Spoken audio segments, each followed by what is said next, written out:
Hey guys, welcome to another episode of El Jefe Shop. This week, I'll buy a Honda.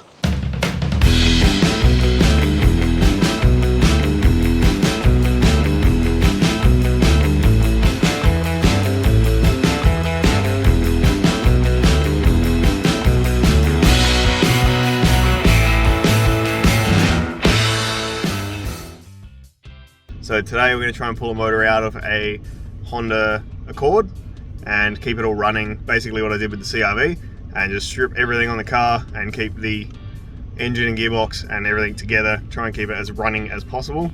I've got about 45-minute drive to get there. I'm in my stepmom's Renault, which I'm trying to sell, and I have a trailer on the back with a engine crane and a few tools. So let's see how we go. How far do you want to go? That's pretty alright. Alright, we're here at Caleb's house. His dad's helping us and we're just going to get into it, rip things off. We've already taken the bonnet off and moved the car, so we'll just put you on time lapse and jump in.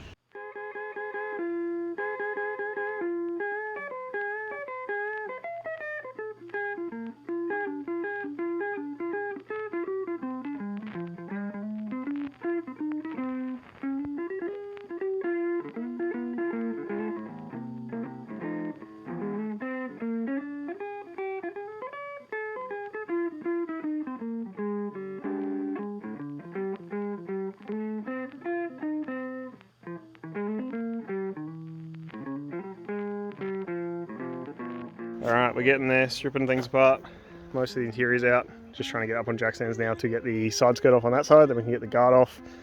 And I'm just slowly working through and disconnecting everything in the engine bay. And then we get the brakes off, the subframe and the rack and steering stuff out the front. Get all that unbolted. Engine should stay there because it's all attached to the actual chassis, I think.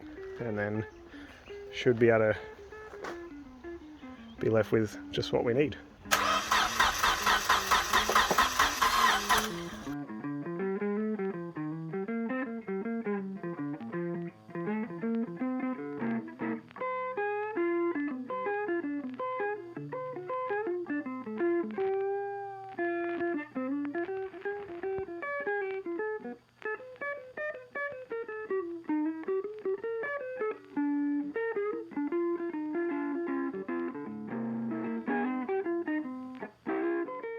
Alright, so we've decided to leave the engine in the shell.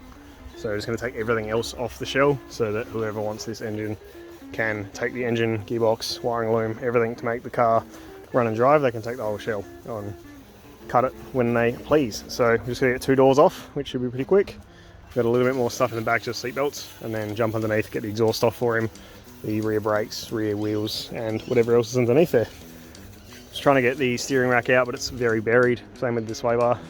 The drive shaft's going to stay with the engine, and pretty much everything else is stripped, so it's coming apart pretty nicely. Alright, so we've got the exhaust out and the cat and everything, so that's going to his mate, and then we're just going to try and drop this subframe with everything attached, and then we'll try and get the fuel tank out as well, and then that's pretty much it. The rest of it's going to stay with the engine. So I'll get under it in a minute and get this subframe out. Alright, it's 2:15, the sun's decided to come out, and we have pretty much stripped this whole thing. All the subframe and everything's out, fuel tank's out, exhaust is out and off and gone, and there's not much left. So now we'll just clean up and then come and grab it another day. Alright, so we got everything stripped, pretty much the whole car. Everything they think they can sell, everything I think they can sell. So I am going to be purchasing this front half cut basically. So I'll run all the wiring and stuff to the front when I get to my place and chop it up. But for now, I'll just take the whole thing and deal with it later. So we've got the drive shafts just ratchet strapped out of the way, and a bonnet on there to keep the weather out. So chuck the OBD2 scan tool on the OBD2, and the only issue was the air intake temp, which he just connected and sold the intake. So I'll have to grab the one off the CRV. Hopefully they're the same, and then it should fire up. Just need to put fuel back to it. So I'm hoping with that and a few little tweaks we can get it running, and then basically have what we have with the CRV and just have a running front cut that is reasonably standalone. He's got 2 keys, he's got service records, all the books, everything like that, so I'll be able to keep it all with the engine and then do something with this down the track. So this bit will go because I don't need that bit.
We got it on the truck, flat top to the rescue again, as always. This was a bit of misery, but we got it on there. He's just strapping it down now, and then we'll be heading home.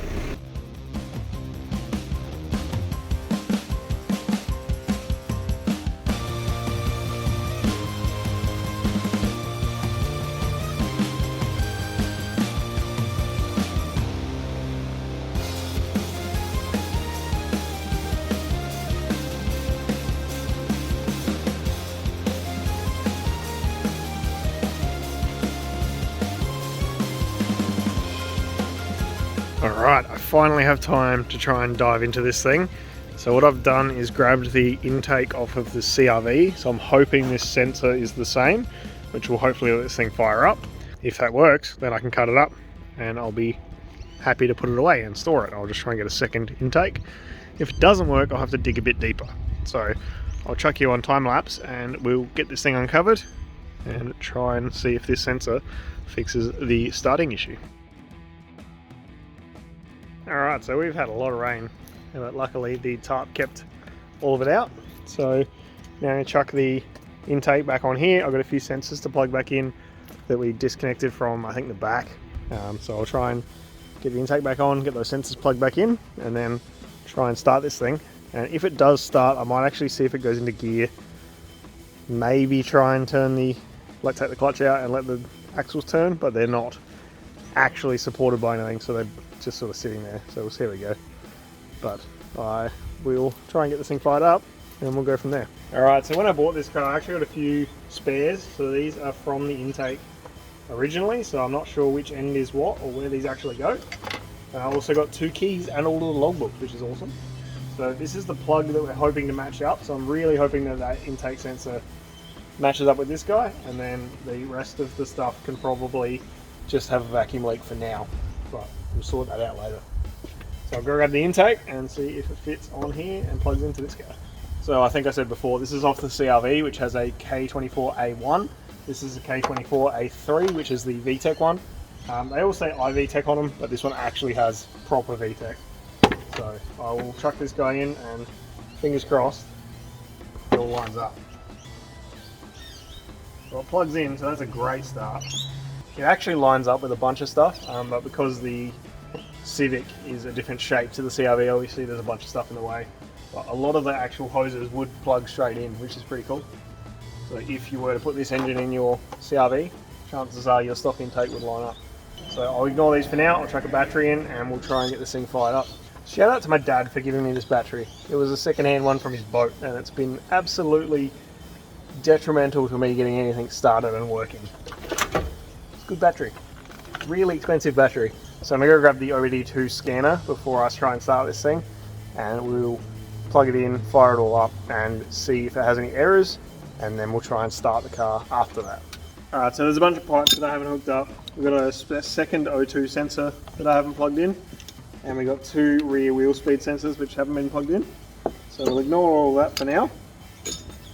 Now the only issue we had on this car when it was all together that wouldn't let it start was that IAT, so the intake air temp sensor.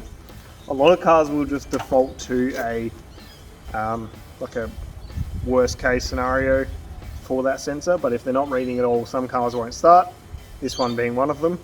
So I'll chuck in the OBD2 scanner Is that plugged in right? Yeah? Alright, thank you. Alright, so turn the ignition on and then go over to lookup. So this scans for the ECU and codes, etc. We've got some dash lights, which is convenient. So from memory, there's every earth is connected, every power is connected, every switch is connected, anything that we could possibly need to make this thing run should be connected. Maybe not, but we'll see in just a moment. So I'm expecting the rear wheel speed sensors to throw codes, and I'm expecting that O2 sensor to throw a code. As long as we're not getting the intake air temp sensor fault, then we should be able to fire this thing up. So one thing that I haven't spoken about is that the fuel tank has been removed, so we're going to have to put a dodgy fuel supply to the engine, otherwise it's not going to fire up, obviously. Just found the ECU, which is good. So currently no codes, which is good, but obviously it hasn't tried to start yet, so we'll see how we go in just a second. But I will need to add fuel, and then this thing should start.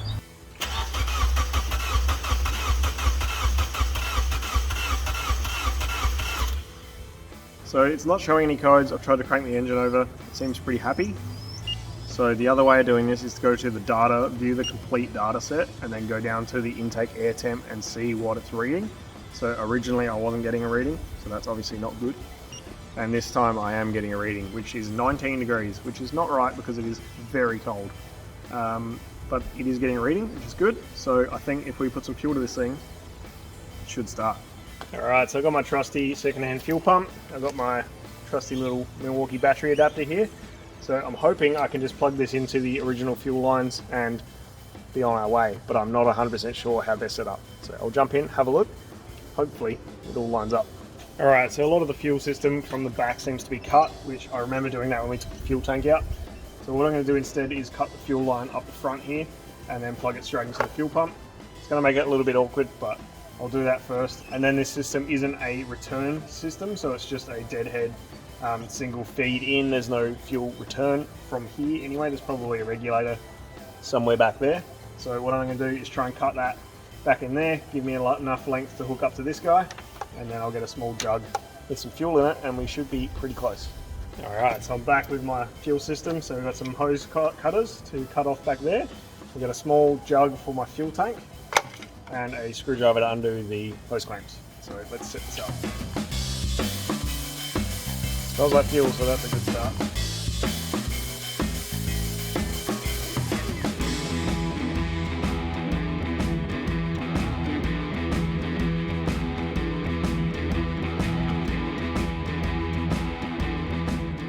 Alright, that'll hold long enough anyway.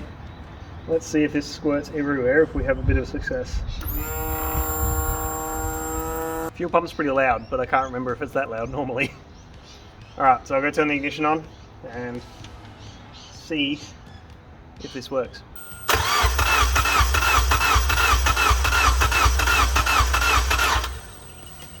Alright, so I spent a little bit of time diagnosing.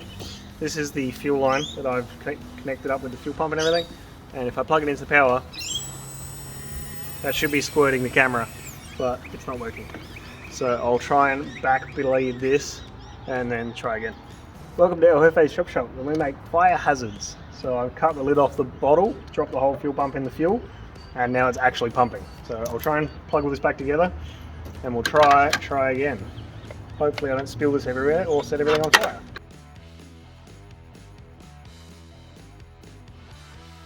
So I'm not sure if you can actually hear the fuel pump, but you should be able to hear a difference now when I plug this in.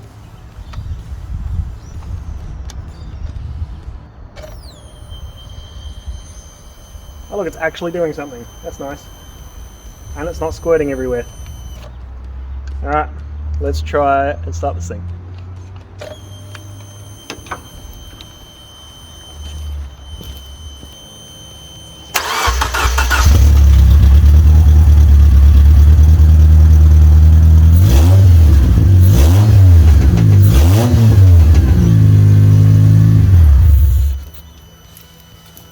Winner!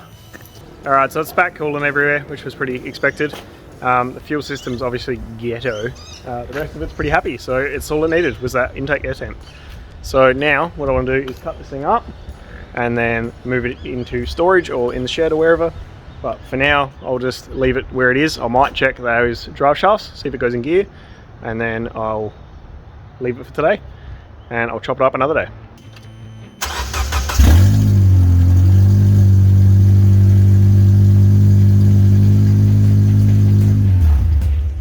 All right, so this thing runs, which is excellent. The gearbox obviously works because the drive shafts move. So this thing was damaged in the crash, but not the stuff I needed. So I'm gonna cut this thing up in my own time. I'm not gonna make you guys watch that because you've seen me cut a million cars in half. So I'm gonna leave it here, and I hope you enjoyed it. And next time you see this thing, it will be a little bit more exciting. So thank you very much for watching, and we'll see you next week.